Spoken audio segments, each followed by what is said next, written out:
Pembahasan ini penting sekali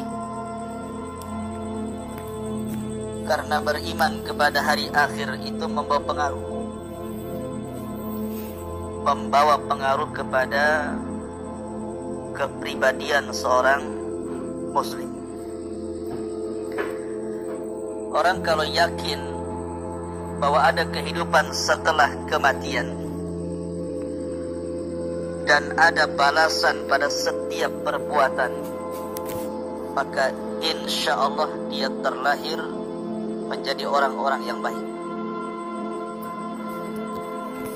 Bagaimana hal ikhwal kondisi setelah kematian? Kita mulai dengan bercerita tentang hal ihwal hari kiamat dulu. Dengan adanya kiamat itu mencakup 5 rukun yang disebut dengan arkan yaumil kiamah. Yang pertama, beriman dengan adanya kematian, bahwa setiap manusia itu pasti mati. Yang kaya mati, yang miskin mati, pejabat mati, rakyat pun mati. Kita lihat raja-raja yang dulu congkak-congkak pun mati. Maka kematian itu sebuah kepastian, dan kematian itu kiamat yang pasti terjadi. Rasul yang mengatakan, "Idza mata ahadukum qamat qiyamatu." Kalau meninggal salah seorang di antara kalian berarti tegak kiamat kepadanya. Ini yang pertama.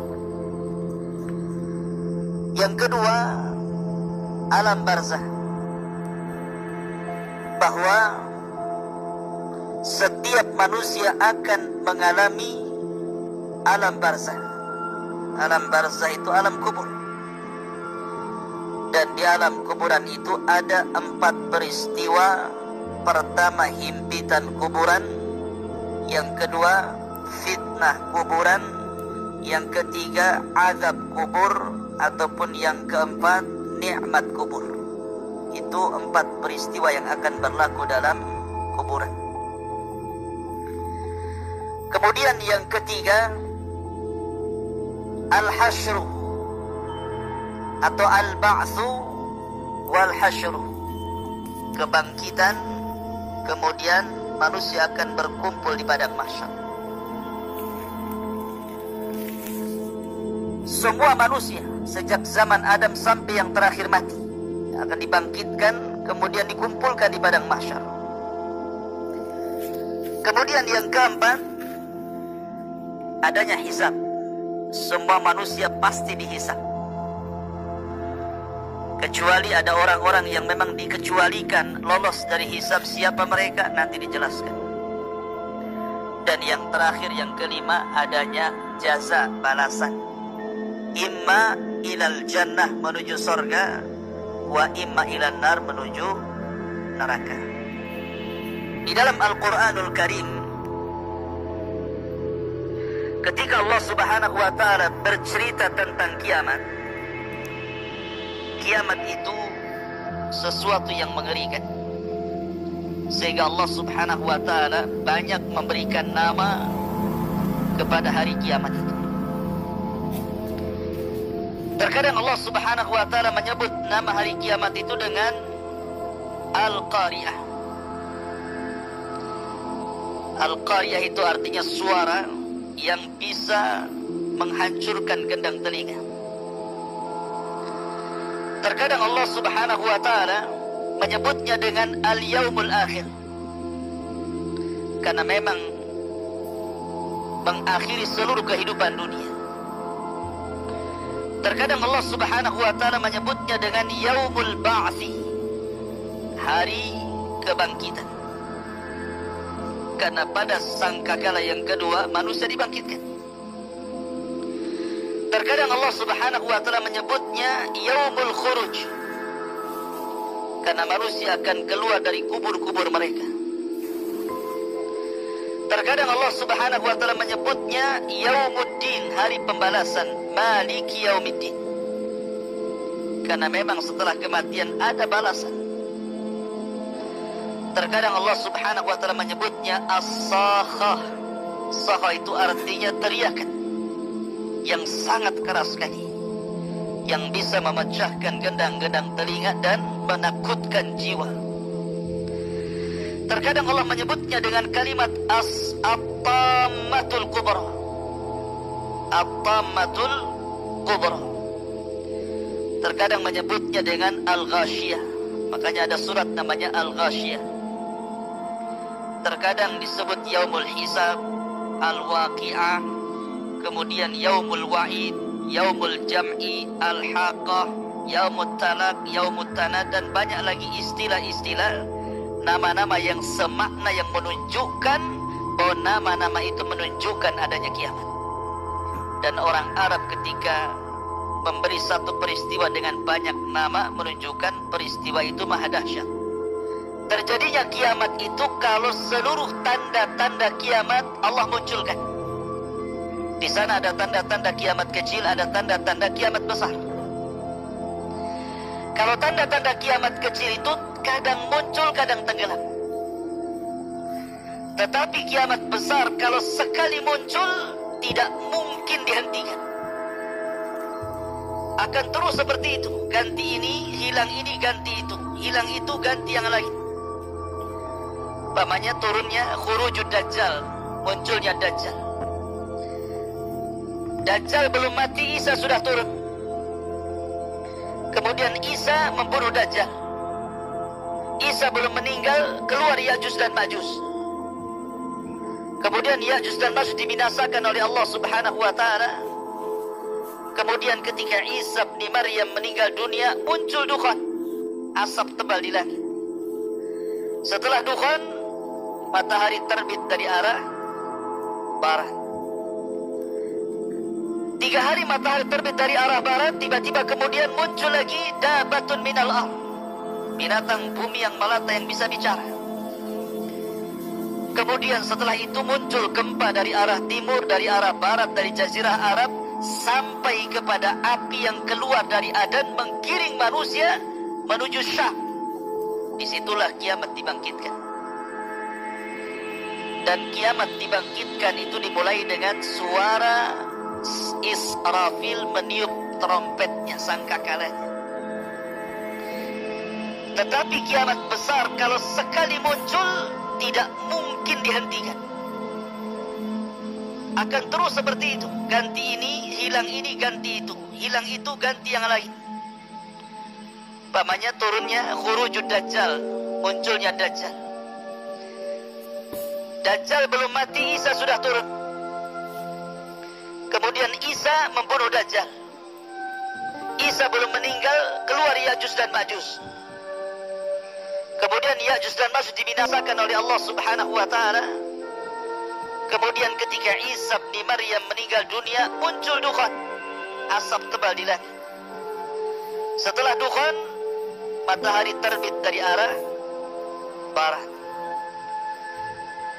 3 hari matahari terbit dari arah barat, tiba-tiba kemudian muncul lagi dabatun minal ardh, binatang bumi yang melata yang bisa bicara. Kemudian setelah itu muncul gempa dari arah timur, dari arah barat, dari jazirah Arab, sampai kepada api yang keluar dari Adan menggiring manusia menuju Syam. Disitulah kiamat dibangkitkan. Dan kiamat dibangkitkan itu dimulai dengan suara Israfil meniup trompetnya, sangkakalanya. Ada yang mengatakan bahwa Israfil meniup sangkakala itu 3 kali. Tiupan kejutan yang pertama, tiupan kematian yang kedua, dan tiupan kebangkitan yang ketiga.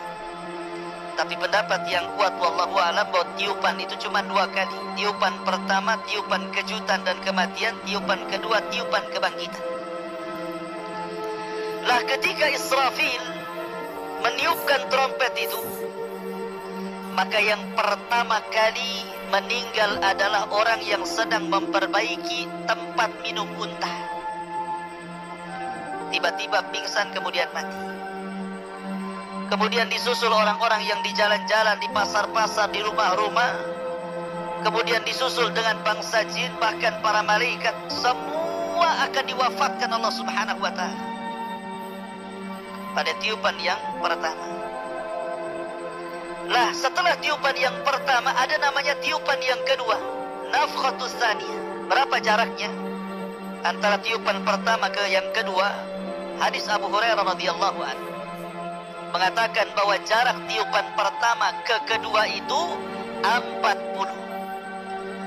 Tanpa menyebutkan 40 harikah, 40 bulankah, 40 tahunkah, wallahu a'lam. Tapi dari tiupan pertama ke tiupan kedua itulah terjadi kehancuran alam semesta, di mana Allah Subhanahu wa ta'ala menggempakan bumi. Idza zulzilatil ardu zilzalaha, apabila bumi Allah gempakan. Di tengah-tengah dua tiupan itu Allah Subhanahu wa ta'ala meluapkan air lautan ke daratan. Wa idzal biharu sujjirat, ketika kemudian lautan itu dinyalakan kemudian ditumpahkan ke daratan seperti tsunami. Kemudian di antara dua tiupan itu Allah Subhanahu wa ta'ala gulung langit. Allah jatuhkan bintang-bintang. Wa idzan nujumun tasharat. Kemudian Allah Subhanahu wa ta'ala hancurkan gunung, bukit, lembah, sehingga alam semesta betul-betul hancur sehancur-hancurnya. Ketika itu tidak ada manusia, tidak ada jin, tidak ada malaikat. Di sini Allah Subhanahu wa ta'ala berfirman, limanil mulkul yaum. Limanil mulkul yaum. Kalian tahu kekuasaan ini milik siapa? Tidak ada yang jawab. Karena tidak ada makhluk yang berakal yang hidup. Maka Allah jawab sendiri, lillahil wahidil qahhar. Kekuasaan itu milik yang satu, yang maha perkasa, Allah Subhanahu wa ta'ala. Bayangkan ikhwatu fiddin, manusia yang sekarang hidup di permukaan bumi, anggaplah 7-8 miliar satu dunia itu.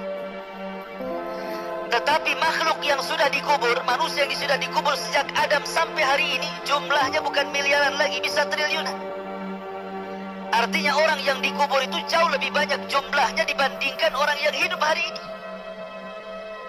Saat tiupan yang pertama, yang akan merasakan hanyalah orang-orang kafir. Orang yang beriman tidak akan merasakan tiupan yang pertama. Karena sebelum Allah Subhanahu wa ta'ala merintahkan Israfil untuk meniup boncong itu, boncong sangkakala itu, maka orang-orang yang beriman walaupun punya iman hanya sebiji zarah, diwafatkan dengan dikirim angin yang sangat dingin menyentuh ketiak-ketiak orang-orang ini, kemudian Allah wafatkan. Sehingga tidak ada yang hidup kecuali orang yang paling buruk dari orang-orang kafir. Disitulah Rasul mengatakan, la taqumus sa'ah illa ala syiraril khalqi. Tidak mungkin tegak hari kiamat kecuali ditimpakan kepada manusia yang paling buruk dari orang-orang kafir. Artinya tiupan pertama tidak mungkin dirasakan orang yang beriman, karena orang yang beriman sudah meninggal semua. Tetapi tiupan yang kedua, baru akan dirasakan semua orang.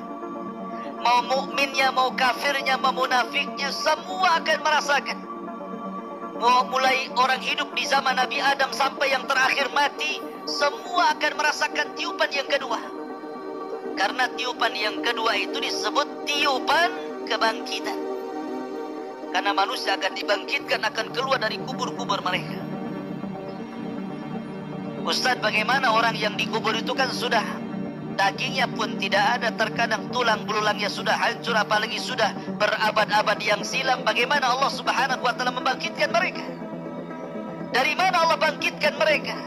Allah bangkitkan mereka dari tulang ekor. Setiap manusia itu punya tulang ekor. Tulang ekor tidak akan dihancurkan. Dari situ Allah bangkitkan manusia, dari tulang ekornya itu. Dan Allah lebih mudah membangkitkan kedua kalinya dibandingkan pertama kali menciptakan. Dan ini Allah Subhanahu wa ta'ala sebutkan di dalam Al-Quran, wa alqat ma fiha wa takhallat. Dan kami keluarkan beban-beban isi perut bumi, dilempar ke permukaan. Maksudnya jasad-jasad manusia permukaan. Wa akhrajatil ardu athqalaha. dan kami keluarkan beban-beban berat bumi dilempar ke permukaan, maksudnya manusia yang sudah meninggal. Lah setelah kemudian manusia dibangkitkan dari kubur-kubur mereka, disitulah Allah lesatkan ruh dari setiap tempat ke jasadnya masing-masing. Kalau ruhnya orang yang beriman diletakkan di Iliyin, kalau ruhnya orang kafir diletakkan di Sijin. Karena di antara makhluk yang tidak hancur saat kiamat itu salah satunya ruh tidak hancur. Yang tidak hancur saat kiamat itu satu arasy tidak akan hancur. Kemudian lauhil mahfud tidak akan hancur. Kemudian kursi tidak akan hancur. Kemudian ruh tidak akan hancur. Kemudian tulang ekor manusia tidak akan hancur. Ini perkara-perkara tidak akan hancur saat kiamat. Lah di mana ruh saat terjadi kiamat? Ruh saat terjadi kiamat kalau dia ruhnya orang yang beriman diletakkan di tempat yang paling tinggi di sorga yang disebut dengan Illiyun. Adapun ruhnya orang kafir saat kiamat diletakkan di Sijin, di dasar bumi yang paling dalam, tempat yang paling buruk. Disitulah ruhnya orang-orang kafir. Jadi ketika manusia itu dikeluarkan dari kuburan-kuburan mereka setelah trompet yang kedua, maka Allah firmankan wa idzan nufusu zuwizat. Apabila nufus jiwa-jiwa itu disatukan kembali dengan jasadnya, maka ruh melesat kemana-mana dan tidak tertukar. Gak mungkin ruhnya si Anu tertukar dengan ruhnya si Anu, tidak. Manusia dibangkitkan oleh Allah Azza wa Jalla. Manusia dibangkitkan itu, ikhwan, itu terbagi menjadi dua kelompok. Dan itu disebutkan dalam surah Yasin. Kelompok yang pertama, kelompok orang-orang kafir, munafik, maka mereka akan mengatakan, ya wailana man ba'athana mim marqadina. Duhai celaka kami, siapa yang membangunkan kami dari tidur-tidur kami? Kelompok yang kedua yang merasa senang ketika dibangkitkan, mereka mengatakan, hadza ma wa'adar rahman wa sadaqal mursalun. Inilah janji Allah Subhanahu wa taala kepada kita dan benarlah ucapan para rasul itu. Maka di sini manusia akan menjadi dua kelompok. Adapun orang-orang yang beriman, maka mereka difirmankan Allah Subhanahu wa taala, walladzina amanu wattaba'athum dzurriyyatuhum biimanin alhaqna bihim dzurriyyatuhum. Dan orang-orang yang beriman kemudian diikuti keimanannya dengan keluarganya, maka mereka akan dikumpulkan di situ. Mereka tenang. Tetapi ada orang-orang yang mereka tidak beriman, apa yang terjadi? Yauma yafirrul mar'u min akhi wa ummihi wa abi wa sahibatihi wa bani likulli imri'in yauma idzin sya'nun yughni. Ada orang yang lari dari saudaranya, dari kawannya, lari anak dari orang tuanya, lari seseorang dari pasangan dan juga anak-anaknya, lari ke sana kemari, tidak ada tujuan. Karena ketika itu fala ansaba bainahum, tidak ada lagi nasab di antara mereka. Jadi orang itu sibuk sendiri-sendiri. Mereka lari ke barat, ke timur, ke utara, ke selatan, bingung mereka mau kemana. Karena ketika itu Allah Subhanahu wa taala menjadikan bumi yang antum pijak hari ini, yang isinya banyak gedungnya, banyak rumahnya, banyak hutannya, banyak bukitnya, banyak lembahnya, banyak gunungnya, Allah Subhanahu wa taala nanti akan merubah bumi yang kita pijak dengan bumi yang baru. Yauma tubaddalul ardu ghairal ardi. Pada hari di mana bumi akan diganti dengan bumi yang baru. Maksudnya bumi yang baru itu sekarang bentuk bumi itu membulat, seperti telur bulat. Maka bumi yang bulat ini akan Allah hancurkan. Kemudian akan Allah buat rata. Buat rata. Ya. Sehingga tidak ada yang meninggi, tidak ada yang merendah. Tidak ada gunung, tidak ada bukit, tidak ada lembah. Semua rata. Dan warnanya putih seperti tepung di situ. Itulah yang disebut dengan padang mahsyar. Disitulah manusia dibangkitkan. Dan ketika di dunia manusia itu ada hubungan dengan bumi. Antum saya ini ada hubungan dengan bumi yang disebut dengan gravitasi bumi. Makanya orang kalau keluar angkasa bisa terbang. Kenapa? Karena sudah tidak ada gravitasi lagi. Tapi di akhirat sudah tidak ada lagi gravitasi. Karena hubungan manusia dengan bumi selesai. Bumi sudah dihancurkan dan diganti dengan bumi yang baru. Sehingga kondisi manusia Allah kondisikan seperti dua binatang. Pertama laron, antum tahu laron? Yang kedua al-jarad. Jarad itu artinya belalang. Laron itu berbeda dengan belalang.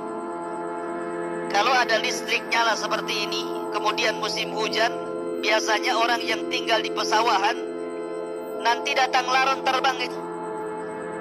Kemana? Menuju cahaya. Lihat cara terbang laron itu. Laron kalau terbang gak ada aturannya. Dia tabrak kawannya, dia senggol kawannya, akhirnya putus sayapnya, besoknya udah berserak-serak di bawah.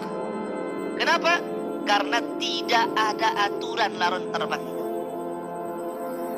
Beda dengan belalang.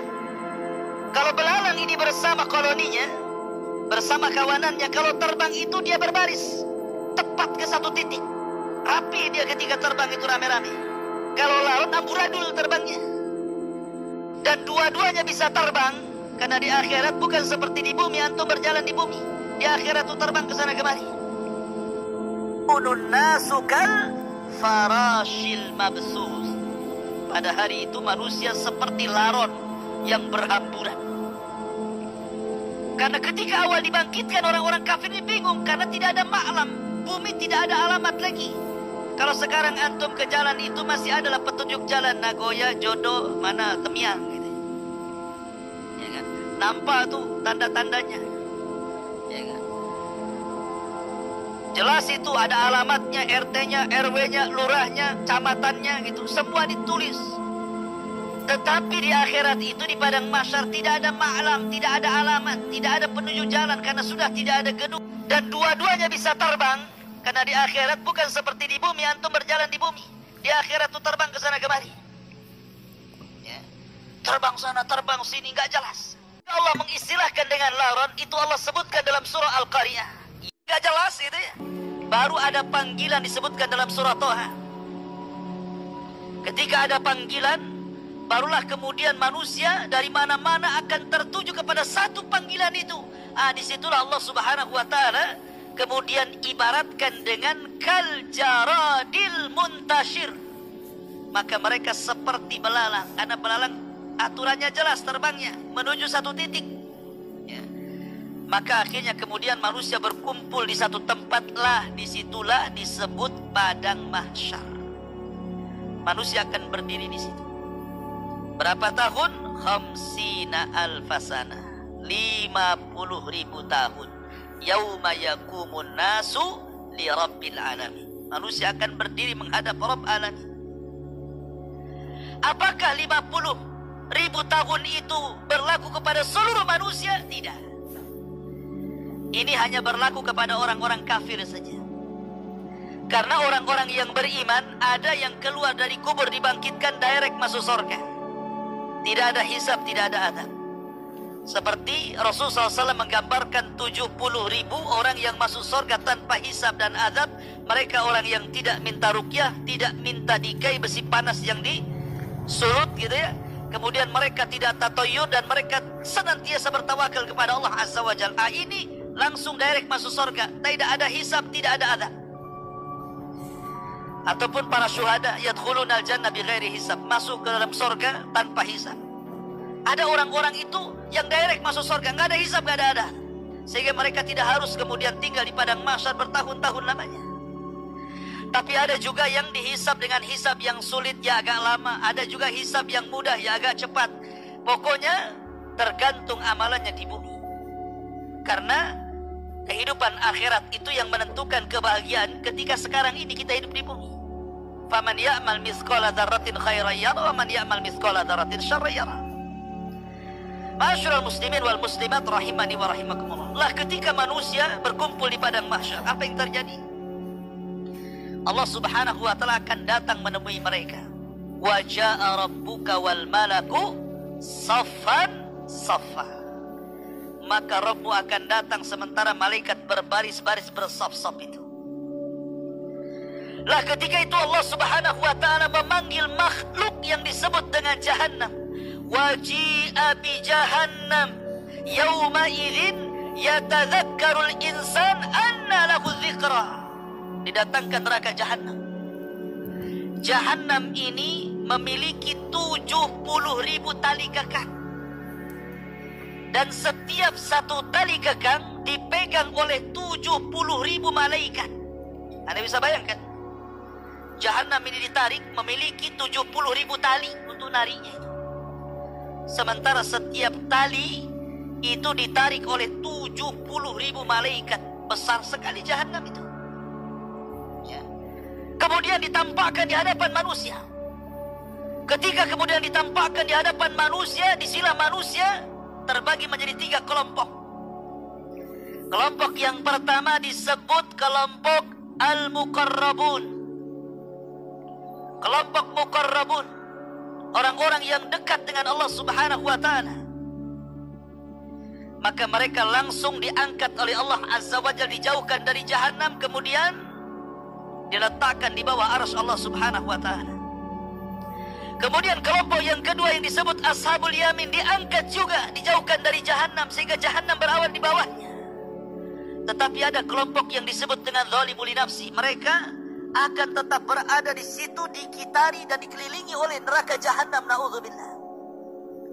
Mereka itulah yang akan merasakan hisab Allah subhanahu wa ta'ala. Lah ketika Jahannam itu sudah dibentang di hadapan manusia, disitulah Allah akan letakkan satu jembatan menuju sorga yang disebut dengan as-sirat. Makanya ulama akidah ketika memberikan makna sirat itu jisrun mamdudun fauqa jahannam. Sebuah jembatan yang diletakkan di tengah-tengah Jahannam. Jadi kalau orang jatuh dari titian itu langsung nyemplung ke Jahannam, 70 tahun baru sampai ke dasarnya. Ketika itulah manusia akan ditanya 4 perkara. Nabi SAW bersabda, la tazulu qadama abdin hatta yus'al an arbah, an umrihi fima afna, wa an syababihi fima ablah, wa an ilmihi fima amila fi, wa an malihi min aina iktasabahu wa fima anfaqahu. Sebelum kaki anak Adam bergeser untuk naik ke titian itu, maka belum lagi diangkat kakinya, ditanya 4 perkara. Pertama, umur, kemana kau habiskan? Kedua, masa muda, kemana kau lampiaskan? Ketiga, ilmu, sudahkah kau amalkan? Keempat, harta dari mana kau dapat, kemana kau belanjakan? Semua akan ditanya. Ma'asyiral muslimin yang dimuliakan Allah azza wa jalla, di sinilah ada proses hisab yang cukup melelahkan, cukup panjang. Di antaranya manusia akan diterbangkan catatan-catatan amalnya. Ada catatan umum, setiap para nabi punya catatan dengan kaumnya. Dan ada catatan masing-masing, semana kita ini punya catatan sampai ada namanya hadis bitaqah.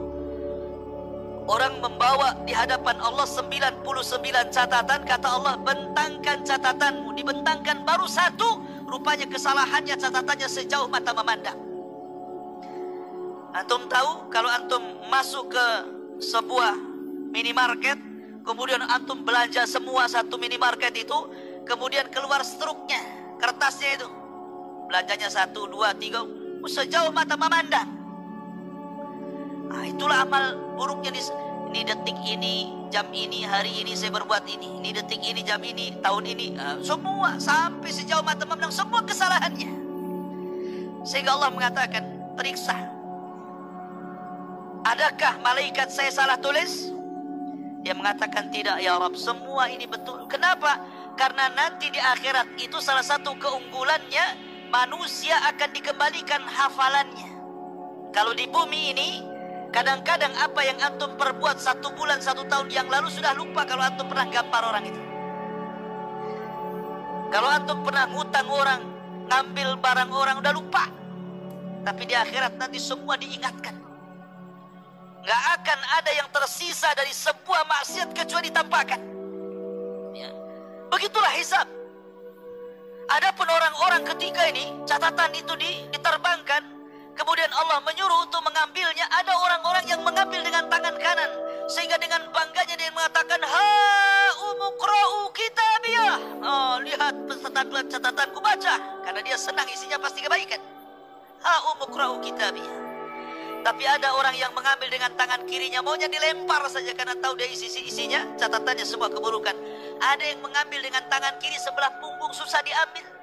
Karena orang itu terbagi tiga. Pertama, mukmin mengambil dengan tangan kanan, kafir dengan tangan kiri, munafik dengan tangan kiri di sebelah punggungnya. Begitulah manusia. Kemudian di sana juga nanti ada proses mizan, timbangan. Semua akan ditimbang. Dan timbangan itu menentukan kebaikan orang dan menentukan keburukan orang. Fa amma man thaqulat mawazinu fa huwa fi isyatir radiyah. Wa amma man khaffat mawazinu fa ummuhu hawiyah wa ma adraka ma hiya narun hamiyah. Jadi semua akan ditimbang itu. Baik badannya, baik catatannya, baik amalannya, semua akan ditimbang. Dan yang menentukan berat dan tidaknya timbangan itu bukan berat badan. Kalau berat badan yang gemuk, antum yang untung, yang kurus yang rugi. Oh, alhamdulillah saya gemuk, insya Allah timbangan saya berat. Ya, di dunia, di akhirat belum tentu. Karena Abdullah bin Mas'ud, seorang sahabat Rasul, orangnya kurus kering, naik pohon kurma, datang angin, kemudian jubahnya tersingkap, nampak betis yang kecil, di mana daging dengan tulangnya nyatu karena saking kecilnya. Akhirnya para sahabat mentertawakan kedua betis Abdullah bin Mas'ud, sangat kecil. Kata Rasulullah, tadhaku, jangan ketawakan kedua betis Abdullah bin Mas'ud itu. Karena kedua betis itu kalau ditimbang di satu neraca gunung Uhud, di neraca satunya, maka dua betis Abdullah bin Mas'ud jauh lebih berat dibandingkan gunung Uhud. Artinya bahwa yang menjadikan berat bukan badan, tetapi amalan dan catatan. Lalu apa yang bisa memberatkan timbangan, ikhwan? Banyak. Ya, salah satunya apa? Salah satunya zikrullah. Orang yang senantiasa berzikir itu, ikhwan, itu bisa memberatkan timbangan. Rasul mengatakan apa? Kalimatani khafifatani thaqilatani fil mizani habibatani ala rahmani subhanallah wa bihamdihi subhanallahil azim. Dua kalimat kata Rasul, ringan di lisan, berat dalam timbangan, dicintai Ar-Rahman, subhanallah wa bihamdihi subhanallahil azim. Sampai ada satu cerita, ada seorang kakek di Saudi sana. Kakek sudah tua renta, namanya kakek kan tua, kalau muda tidak disebut kakek lah. Jadi seorang kakek ini habis sholat, kakek orang awam tapi rajin sholat. Ketika habis sholat, dia datang kepada seorang imam yang mengimami sholat dan mengatakan, ya imam, ajarkan kepadaku satu hadis Nabi yang bisa kuamalkan dan kudakwahkan. Imamnya terperanjat, kok tumben-tumben ada jamaah sholat tanya soal agama. Akhirnya imam pun menjawab dengan hafalannya. Dia teringat dengan hadis tadi. Oh iya, aku teringat Nabi SAW bersabda, kalimatani, dua kalimat, khafifatani, keduanya ringan, thaqilatani fil mizan.